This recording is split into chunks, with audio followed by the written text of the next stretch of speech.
নাহিদ রানার আগুনঝরা বোলিংয়ে পাকিস্তানকে ১০৪ রানে হারিয়ে সিরিজে দারুণ শুরু করেছেন বাংলাদেশ।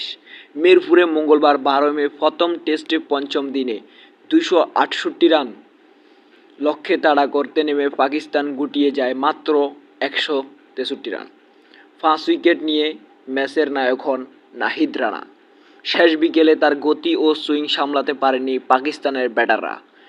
শেষ ৫ উইকেটে ৪টি তুলে নেন এই পেসার।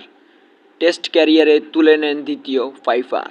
এর আগে প্রথম ইনিংসে নাজমুল হোসেন শান্ত সেঞ্চুরিতে বাংলাদেশের তোলে ৪১৩ রান। অধিনায়ক শান্ত ১০১ রান, মমিনুল হক ৯১ রান ও মুশফিকুর রহিম ৭১ রান করেন।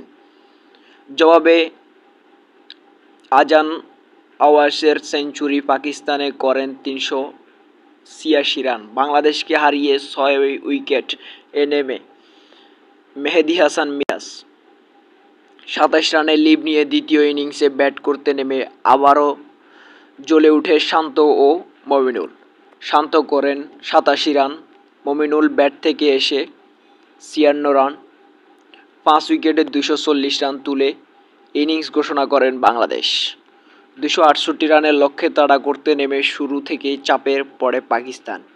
আব্দুল ফাজল ৬৬ রান করলেও অন্যরা বড় ইনিংস খেলতে পারেননি।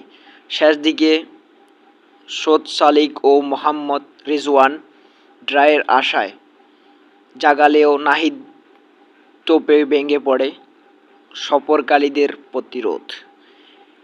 এই জয়ে ২ ম্যাচ সিরিজে ১-০ ব্যবধানে এগিয়ে গেল বাংলাদেশ।